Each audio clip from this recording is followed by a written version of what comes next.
recuerdo del que tú no formaste parte.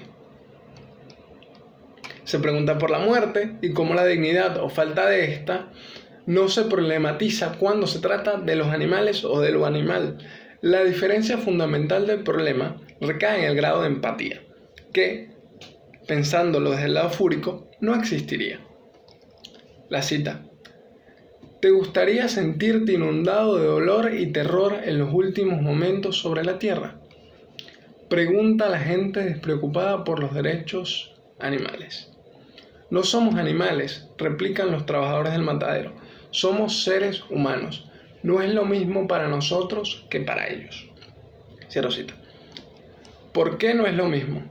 Porque la teoría de Arena se implantó en el inconsciente y no dejó cabida para la duda, suponemos.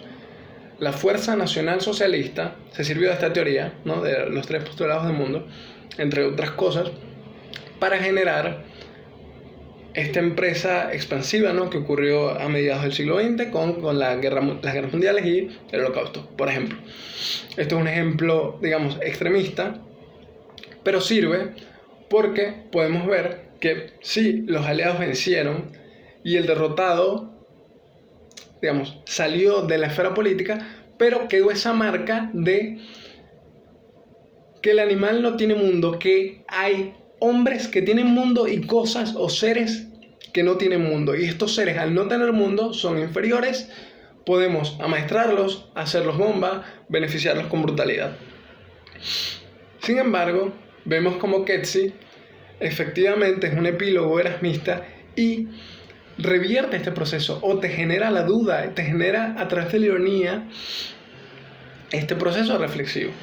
Vemos la siguiente cita, que estaría en 3, el tercer apartado de El Matadero de Cristal. Está bien, pero ¿no te parece que hay ahí el germen de algo? Ese hombre que piensa que la garrapata tiene una experiencia paupérrima del mundo, menos que paupérrima. Ese hombre para quien la garrapata no tiene noción del mundo más allá de su incesante olisquear, mientras espera que se aproxime una fuente de sangre. Ese hombre, sin embargo, está hambriento de esos momentos de éxtasis en que su noción del mundo se reduce a nada y él se pierde en transportes sensuales en los que no interviene la mente. ¿No ves la ironía?, pregunta Elizabeth. Este pasaje y el que lo continúa son probablemente los 2 fragmentos que más marcadamente erasmistas dentro de la obra.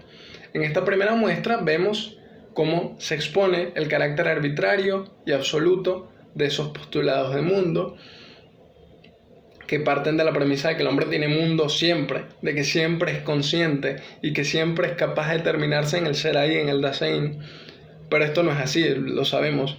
La conciencia y la cordura son categorías y como tal son deficientes para explicar el comportamiento humano,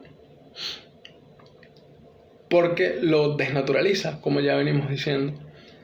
Erasmo, por su parte, mostró ese artificio en la categoría de belleza. Por ejemplo, nos dice: si cuando los actores están en escena se les antojase un atrevido arrancarles sus trajes y sus máscaras para que se les viese en su estado natural, dejaría de echarlo todo a perder y no merecería que se le arrojase a pedradas como un loco de atar. Todo quedaría trocado. Si le quitamos los disfraces a los actores, si les quitamos ese revestimiento discursivo a las categorías, ese significado culturalmente pactado, por ejemplo. Entonces, así como lo sabe Erasmo, lo sabe Elizabeth, que se despoja de las máscaras y sigue el impulso para difuminar las categorías. En un primer momento vimos cómo ella se deja llevar por el puro estímulo y tiene la fer, el primer momento. Luego se deja llevar por el puro estímulo maternal y salva a la gata del albañal y a Pablo. En esos 2 momentos ella se convierte en animal, se convierte en pobre del mundo, porque no es racional. Lo que venimos hablando antes de que este ejercicio argumentativo de Erasmo realmente tiene la falla de que la locura enuncia de una forma donde tiene razón, entonces ya por eso no es locura, ¿no? Es una paradoja. Vemos como en este sentido se subsana un poco eso porque actúa de una forma propia a la naturaleza humana, pero lo hace sin pensar, siguiendo el estímulo, convirtiéndose en animal. Entonces, se hace pobre del mundo, se hace Weltarmut, así lo llama Heidegger en los conceptos fundamentales de la metafísica, y convirtiéndose en Weltarmut puede demostrar la fragilidad de ese carácter dominante del hombre. Y tenemos la cita: el torrente, la crecida. Heidegger vislumbra cómo sería esa experiencia, la experiencia de abandonarse al torrente de ser, pero se resiste, y la llama en cambio una experiencia de ser empobrecida. La consideración empobrecida viene de que no es variada. La considera empobrecida porque no es variada. Parece un chiste. Se sienta frente al escritorio y escribe y escribe. El animal actúa o se comporta dentro de un entorno, pero jamás en un mundo. Deja de escribir. Alguien golpea la puerta. Es lo que él ha estado esperando, con todos los sentidos en alerta mientras escribía. Hannah, llamada, arroja la estilográfica. Ha llegado. Lo que él desea ya está aquí. Burla e ironía se dejan ver directamente en el texto de Keksi. Heidegger describe el comportamiento animal y lo limita al animal, solo para entregarse al impulso único de la crápula, que lo inhibe de la labor intelectual y escrituraria. Martin se hace animal en la búsqueda de unión amorosa con Hannah Arendt en el pasaje. Esta mujer, más allá de su género, ¿no? Porque ya sabemos que las mujeres son hijas de la locura, puede ser pensada como parte de lo elásmico, lo cual acentúa, digamos, la ironía en cuanto a que, digamos, rompe la noción consensuada de ciertas categorías, ¿no? El autor. Por tanto, es posible entender que el hombre es o puede ser tan pobre de mundo como lo es un animal, es decir, puede verse tan limitado a sus impulsos como lo hace el animal. Heidegger es un animal fúrico y Hannah es un animal elásmico. Elizabeth demuestra que la dicotomía humanidad-animalidad no es tal cosa y que el animal antropomórfico debe intentar empatizar con sus hermanos salvajes o de cuatro patas. Cito: sin duda, escribí como si tuviera ese don. Animales, palabra que es una verdadera mezcolanza. ¿Qué tienen en común la langosta y el lobo? Salvo el hecho de no ser humanos. El lobo y la langosta se parecen más entre sí que el lobo y yo. Cierro cita. El autor muestra notables coincidencias con el proceder presente en el elogio. Llegados a este punto, creo que es bastante claro, ¿no? Pero una de las características más elementales de este proceder todavía no la he mencionado o no la hemos mencionado, y es la neutralidad. Puede parecer contradictorio que una figura, que una construcción, que un texto literario tan satírico sea neutral, pero si afinamos la lectura, se entiende. Erasmo se burla, sí, pero no se posiciona. Todos los argumentos son en clave interrogativa. Es una mayéutica irónica que sirve para filtrar lectores, como ya dijimos, pero también para hacer reír y para generar una exposición objetiva, digamos, dentro de este problema paradójico de la razón que venimos hablando. El elogio es un texto difícil porque te lleva o te insta, te dice, léeme polarmente, como si fuera un panfleto, como si fuera un manifiesto. Pero si evitamos esa lectura polar, se descubre este accionar argumentativo muy particular que hemos ido presentando, donde se neutraliza y se exponen las conductas despojadas de prejuicio.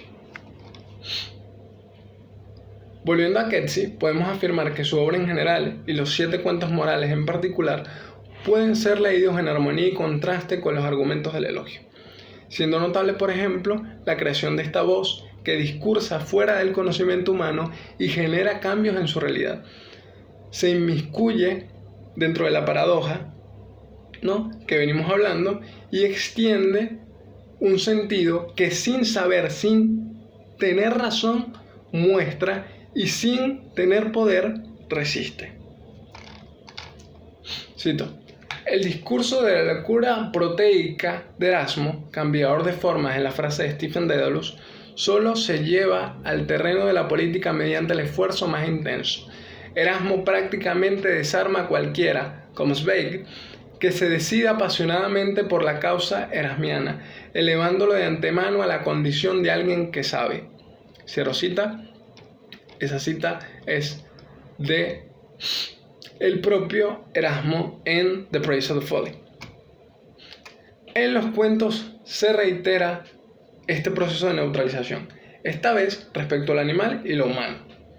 Ya nos extendimos suficiente respecto a lo animal y lo humano, por lo que bastará decir que, similar a como ocurre con locura y cordura, la dicotomía se deshace, pero dentro de los mecanismos y modos particulares del autor, como hemos visto. La moral, que es la que titula la obra, pasa a un plano secundario. La cuestión no es si es bueno o malo matar animales, la cuestión es que la ruptura de esta dicotomía o vivir dentro de la dicotomía puede ser peligroso por las consecuencias que vemos en las antiguas formas del paradigma. El pensamiento unívoco genera discrepancia, genera discriminación, genera estos procesos que no son del todo deseables en una sociedad empática, en una sociedad plural. Por lo tanto, se invita a reflexionar sobre los procesos de interacción que tienen las formas de ser en un sentido amplio, a neutralizar la moral como acicate condenatorio y convertirla en un espacio de discusión. Desde esta perspectiva, Costello apuntalaría definitivamente: escribo para ellos, tuvieron una vida tan breve, tan fácil de olvidar, dejando a Dios de lado. Soy el único ser del universo que los recuerda, y cuando yo ya no esté, solo habrá vacío, será como si no hubieran existido. Por eso escribo sobre ellos y quería que leyeras lo que he escrito. Quería transmitirte a ti la memoria de esos seres, nada más. Cierro cita. Afirmamos pues que todos somos locos, pero también podríamos ser todos cuerdos. La neutralización buscaba hace 500 años generar una reflexión despersonalizada que matizara la furia, sin que por esto la vida pasara a ser completamente erasmiana o erásmica. Después de la revisión es posible seguir pensando erásmico bueno, fúrico malo, pero no resulta de esta forma. Ambos son componentes que deben o deberían equilibrarse en función del bienestar y la comunión con la naturaleza genuina. Y eso sería todo. Muchas gracias.